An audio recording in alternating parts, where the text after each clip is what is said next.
Good morning, students.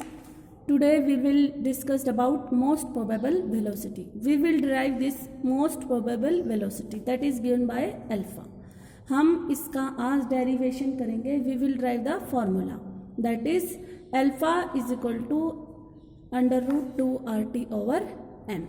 We will derive this formula from Maxwell distribution of velocity.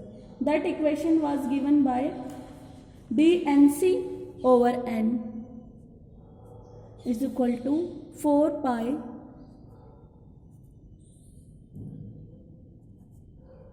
m over 2 pi RT over 3 by 2 m by 2 RT की power 3 by 2 exponential minus mc square over 2 RT into C square into d सी.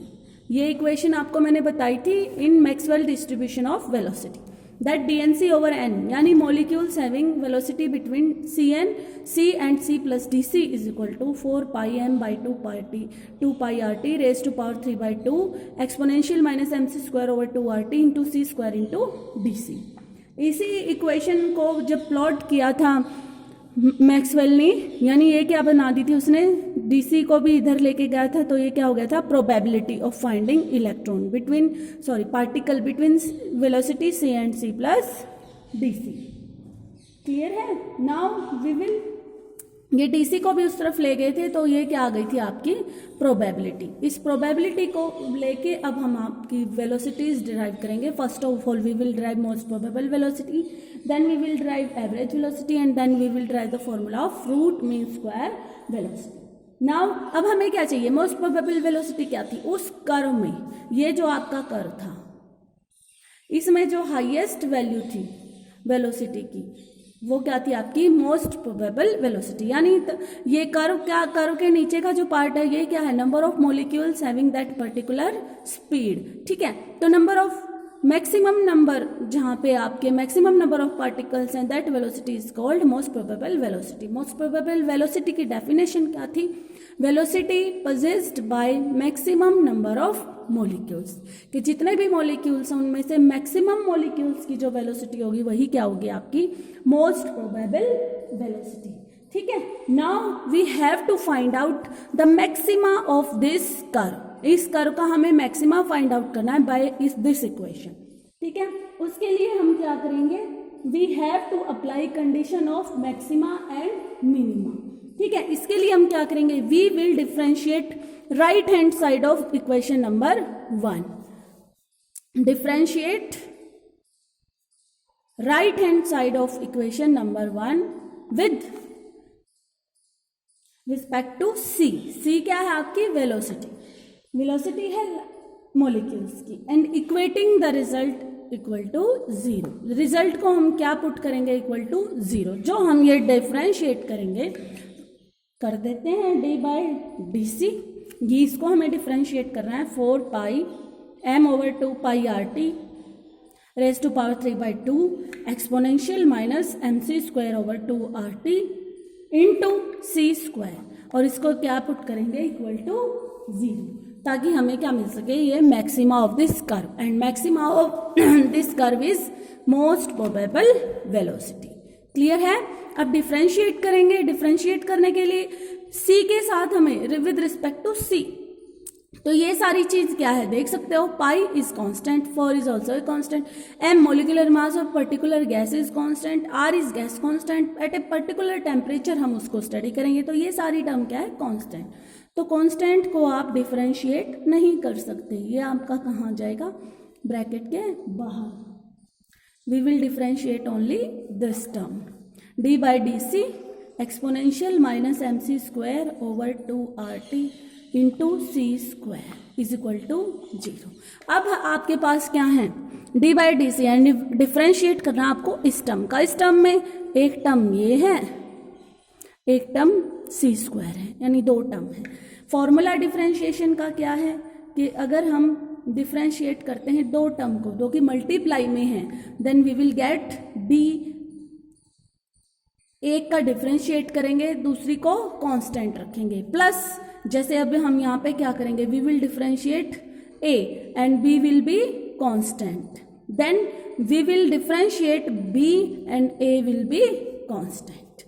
ठीक है, जब हम दो properties का multiply में दो properties हैं उनका जब डिफरेंशिएशन करते हैं तो फॉर्मूला क्या होता है, फर्स्ट का डिफरेंशिएशन, सेकंड कांस्टेंट, यानी b यहाँ कांस्टेंट है, a को हमने क्या कर दिया है डिफरेंशिएट। इसी तरह से प्लस a को हमने कांस्टेंट ले लिया है और b को हमने क्या कर दिया है डिफरेंशिएट। वो चीज हम यहाँ करेंगे। 4 पाई ये आपका कांस्टेंट है ही, ठीक है। Now we will differentiate this one. C square हम कांस्टेंट ले लेते हैं और d by D C exponential minus M C square over 2RT, ठीक है, प्लस क्लियर है, सी स्क्वायर हमने कांस्टेंट ले लिया है, ए पार्ट का हमने डिफरेंशिएशन कर दिया है। अब हम फर्स्ट पार्ट कांस्टेंट ले लेंगे 2RT into differentiation of C square is equal to 0।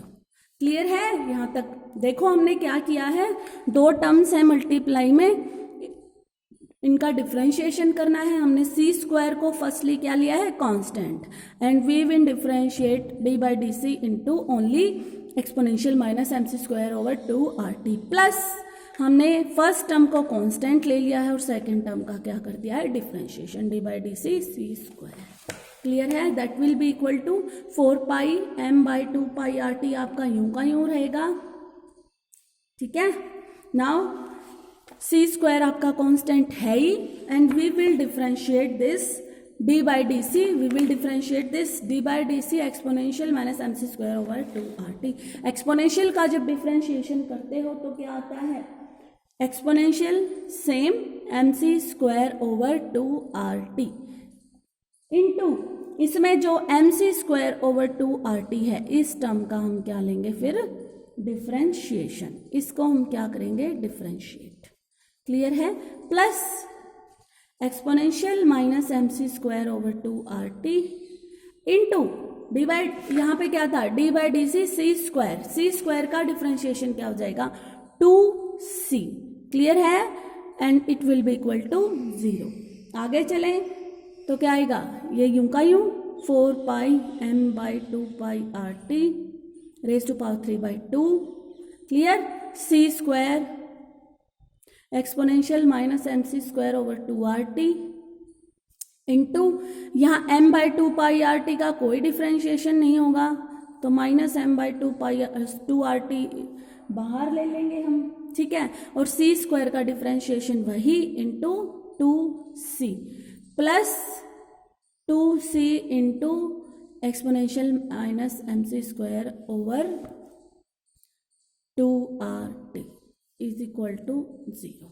समझ आया हमने क्या किया है, ये यहाँ पे यूं का यूं लिखा, ठीक है, फिर एम सी square over 2RT minus M C square over 2RT, इसका हम डिफरेंशिएशन करेंगे। m बाई 2RT यहाँ पे क्या है कांस्टेंट है, कांस्टेंट है, इसको यूं का यूं लिखो माइनस m ओवर 2RT। सी स्क्वायर का डिफरेंशिएशन क्या हो जाएगा 2c, क्योंकि d बाई डी एक्स की पावर n, डिफरेंशिएशन क्या होता है n x की पावर n माइनस n। यहाँ पे n की वैल्यू क्या आपकी 2, तो 2 यूं का यूं और x की पावर n माइनस 1 यानी c की पावर 1, क्या आ गया 2c प्लस ये टर्म यूं क्यों हमने लिखी है यहाँ पे। क्लियर है, अब इसको हम सॉल्व करेंगे, क्या आ जाएगा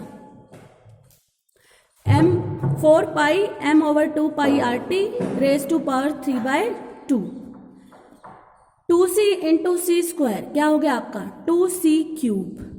क्लियर है, exponential minus M C square over 2RT into minus m over 2RT plus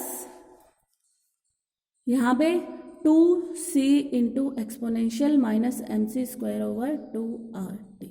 clear है, यहाँ आप देखिए, आप exponential minus M C square over 2RT और c को आप कॉमन ले सकते हो, तो टर्म क्या बचेगी, इसको आप यहाँ ले जाओ 0 की तरफ, 0 हो जाएगा, कांस्टेंट है ही, तो क्या बचा है आपके पास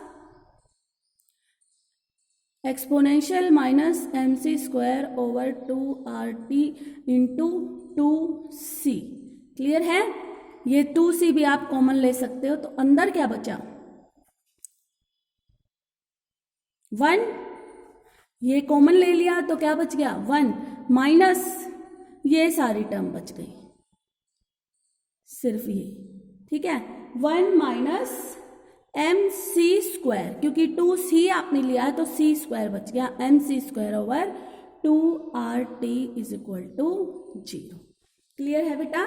ये आपके पास जब आपने इसमें से 2c exponential minus mc² over 2RT common लिया है तो आपके पास क्या आ गया 1 minus mc² over 2RT। Clear है? अब यहाँ पे क्या बन गई 3 टर्म्स, एक ये वेलोसिटी, एक ये एक्सपोनेंशियल वाली टर्म और एक ये वाली टर्म, ये तीनों किसके बराबर हैं 0। ये इक्वेशन 0 कब हो सकती है? 3 कंडीशंस में हो सकती है। फर्स्ट, या तो ये वेलोसिटी इक्वल टू 0 हो, अगर ये 0 होगी तो पूरी इक्वेशन क्या हो जाएगी 0, या फिर ये वाली वैल्यू 0 हो, exponential minus mc² over 2RT ये इक्वल टू 0 हो, तब भी आपकी ये इक्वेशन क्या हो जाएगी 0। और ये 0 कब होगी? जब आपकी c will be equal to infinity. ये इक्वेशन 0 कब होगी? जब एक्सपोनेंशियल माइनस इन्फिनिटी होगा ऊपर, तब ये वैल्यू क्या हो जाएगी आपकी 0, यानी c की वैल्यू क्या होगी इन्फिनिटी। c को ही इन्फिनिटी क्यों किया? क्योंकि m भी कांस्टेंट है, r भी कांस्टेंट है, t भी कांस्टेंट है, ओनली c इज वेरिएबल। अगर c आपका इन्फिनिटी हो जाती है तो ये वैल्यू क्या हो जाएगी 0। थर्ड पॉसिबिलिटी क्या है कि ये mc² over 2RT that will be equal to 0। अब ये कब होगी? c is equal to 0, that is condition of minimum velocity, कि c इज इक्वल टू 0 क्या है? मिनिमम वेलोसिटी है, हमें क्या चाहिए मैक्सिमम वेलोसिटी, ठीक है। और c is equal to infinity भी क्या होगी? बहुत ही कम मॉलिक्यूल्स की होगी। इस ग्राफ पे जाइए एक बार, जब इस ग्राफ पे जाते हैं तो हम क्या देखते हैं c इज इक्वल टू 0, कितने मॉलिक्यूल्स की है? बहुत ही कम मॉलिक्यूल्स की। c is equal to infinity भी कहाँ हो जाती है? बहुत ही कम मॉलिक्यूल्स की, ठीक है। यानी ये c इज इक्वल टू 0 और c is equal to infinity, these are the velocities which corresponds to minimum number of molecules, ठीक है। यानी बहुत कम वेलोसिटी और बहुत ज़्यादा वेलोसिटी वाले मॉलिक्यूल्स का नंबर क्या है 0, और हमें चाहिए क्या? वो वेलोसिटी जो ज़्यादा से ज़्यादा मॉलिक्यूल्स की हो। तो आपके पास सॉल्यूशन क्या बचता है 1 माइनस, यानी जो थर्ड पॉसिबिलिटी है वही आपके पास है कि 1 minus mc² over 2 is equal to 0। तो यहाँ से आप देखो क्या आ गया आपके पास, यहाँ से हम c कैलकुलेट कर लेंगे, 1 माइनस इसको यहाँ ले जाओ तो mc² over 2RT is equal to 1, यहाँ लेके जाएंगे यहाँ प्लस हो जाएगा, ठीक है। इसको यहाँ लेके जाओगे तो क्या हो जाएगा प्लस, यहाँ क्या है माइनस, तो c² यहाँ से क्या आ गया 2RT ओवर m आया या नहीं? 2RT यहाँ डिवाइड में है, यहाँ जाके क्या हो जाएगा मल्टीप्लाई, m यहाँ मल्टीप्लाई में है, यहाँ जाके क्या हो जाएगा divide, 2RT over m। Now c will be, यहाँ स्क्वायर है, यहाँ क्या हो जाएगा under root 2RT over m। This c is your most probable velocity, this c is correspond to maxima of this curve and maxima of the curve will give your most probable velocity, hence proved under root 2RT over m। समझ आया? Video अच्छे से देख लेना, अगर किसी की कोई क्वेरी है तो व्हाट्सएप पे मैसेज डाल देना। क्लियर है? वॉइस मैसेज डालो या राइट करके डालो। Okay, thank you guys.